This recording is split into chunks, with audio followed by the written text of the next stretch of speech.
Pakistani government won't let you get rid of your past even if you want to. ہمارے پاکستان کے passport میں یہ ایک لازمی شرط قرار دی گئی ہے کہ خواتین اپنے نام کے ساتھ اپنے فادر کے سرنیم کے بجائے اپنے شوہر کا سرنیم یوز کریں گی، جبکہ نادرہ کی جانب سے CNIC بنوانے کے لیے اس طرح کی کوئی شرط نہیں ہے۔ خواتین کو یہ اجازت ہے کہ وہ اپنے فادر یا شوہر میں سے کسی کا بھی سرنیم یوز کر سکتی ہیں۔ ریسنٹلی یہ ایشو ایک فیمس فیمیل لائر کی طرف سے رپورٹ کیا گیا۔ انہوں نے بتایا کہ جب وہ اپنا CNIC لے کر پاسپورٹ بنوانے کے لیے گئیں تو پاسپورٹ آفس کی طرف سے ان کو یہ ڈائریکشنز دی گئیں کہ وہ دوبارہ سے CNIC اپنے شوہر کے سرنیم کے ساتھ بنوائیں اور پھر پاسپورٹ کے لیے اپلائی کریں۔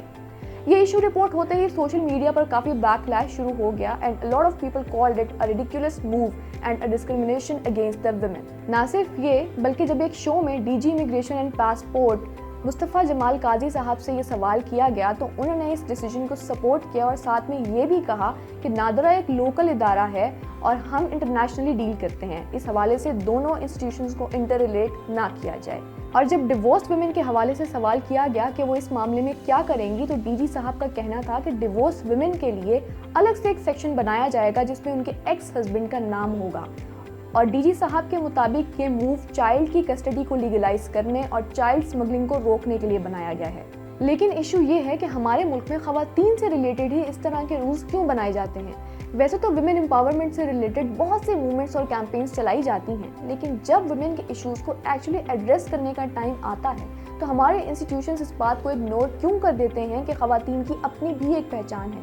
کیا ان کو اس بات کا اندازہ نہیں ہے کہ بلا وجہ خاتون کے لیے بار بار CNIC یا پاسپورٹ کو چینج کروانے کے حوالے سے کتنے مسائل پیدا ہو سکتے ہیں؟ اس کے علاوہ جو ہسبینڈز اپنی فیملی کو مکمل طور پر چھوڑ کر جا چکے ہیں، جب تک ان کی اجازت نہ ہو یا ان کا نام پاسپورٹ میں درج نہ کروایا جائے، نہ تو خواتین ٹریول کر سکتی ہیں اور نہ ہی اپنے بچوں کی آئیڈینٹی کو لیگلائز کر سکتی ہیں۔ انٹرنیشنل لاز کے مطابق there is no such restriction on women۔ تو پھر ہمارے ملک میں اس طرح کے رولز بنانے کا مقصد کیا ہے؟ یہ لاز کون بنا رہا ہے اور کیوں بنا رہا ہے؟ کیا رولز بنانے اور موڈیفائی کرنے کے دوران اس بات کو مد نظر نہیں رکھا جاتا کہ لوگوں پر ان کے لانگ ٹرم امپیکٹس کیا ہوں گے، یا پھر صرف ایک دو فیکٹرز کو کنسیڈر کر کے رولز کو فارمولیٹ کر دیا جاتا ہے؟ Well this is a long debate but the news is کہ محسن نقوی صاحب نے فائنلی اس ایشو کا نوٹس لے لیا ہے اور انہوں نے یہ شیورٹی بھی دی ہے کہ خواتین کے کمفرٹ کو کنسیڈر کرتے ہوئے اس ایشو کا کوئی بہترین حل نکالا جائے گا۔ But again the thing is کہ جب تک کوئی ایشو سوشل میڈیا پر ہائپ نہیں پکڑتا یا ہائی لائٹ نہیں کیا جاتا،